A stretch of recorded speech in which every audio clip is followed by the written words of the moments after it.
You and I are going to make logging loads for my flat cars, and we're going to do it with simple things that you can find around the house. Stick around, we're going to do it right now. Hey everybody, this is Brian with the Denver and Rio Grande Western Iron Horse Route. We're going to get straight to work, but whether you're new or returning to the channel, I need you to stick around to the end because I got some important information for you. Work coming up right now.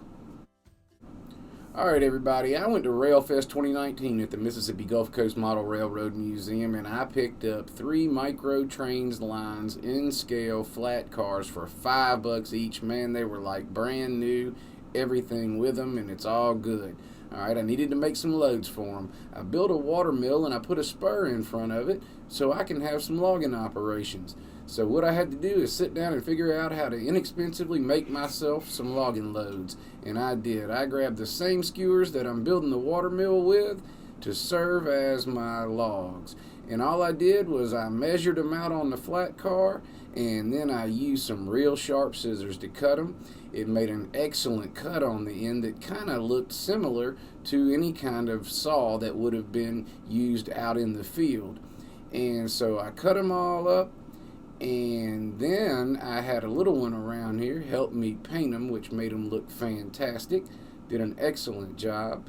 And so I lined them all up here. I figured up how many I needed, and then I decided at this point that I didn't want to glue these logs directly to my microtrains cars.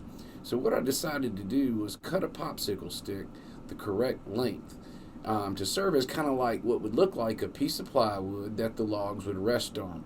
I'm also going to put a band around them to look something like they're strapped down. This was my first attempt here using the magnifying glass trying to get the vertical supports in on these N-scale cars. Man, that is a tough thing to do.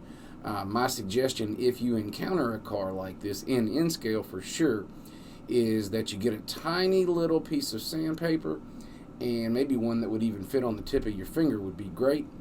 And then what you want to do is cut those guys off very carefully, make sure they don't have any burrs and spurs, and then you would use the magnifying glass, make sure you got the right side, because if you got the right end and there's no burrs, they will snap in pretty easily, otherwise it's a nightmare.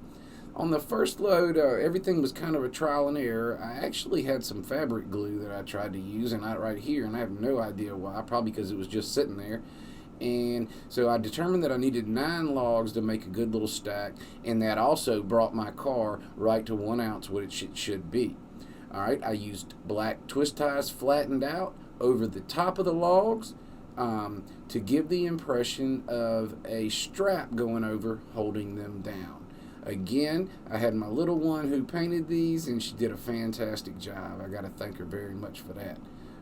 Again, I put 8 vertical supports in on each side rather than 4 on each side, rather than 8 or 12, mainly because it was a difficult process. They were easy to mangle and mess up, and I started to run out of them. So what I did, I put the fabric glue down and started using just some small dots of Gorilla Glue.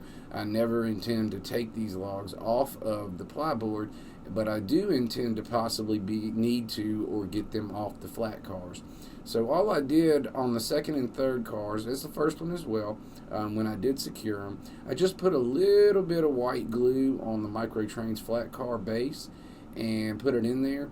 The 4 vertical supports on each side also help to hold it in place, but it is secured, but should come up very easily just with a little bit of water if I do need to ever get them off. Again, using the twist ties over the top, this cost me $1, y'all. $1 is all it cost me. So I paid $15 for 3 microtrains flat cars, and then there's a picture of the vertical supports on top of a penny. That's how small those are. And if you see, there's a burr there, and if you over sanded them, they wouldn't fit in there. If you under sanded them, they wouldn't fit in there. So what I did was I just made the next 2 the same way I made the first.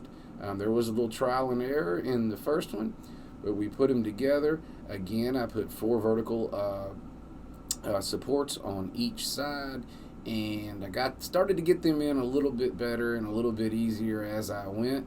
And here you go, y'all, the finished product. There's my water mill up there. There's my logs that came in to be milled. There's Jerry in the blue truck back there checking out my stuff. Look, Jerry, what you think about my stuff? My logging cars, Jerry, he's sitting right there. He can see them good. They look real, Jerry? Alright, if you're new to the channel, I want to encourage you to subscribe and click the bell icon. Share this with your other modeling friends. Whether you're new or old to the channel, I encourage you to leave a comment below. Let me know what you think about my logs.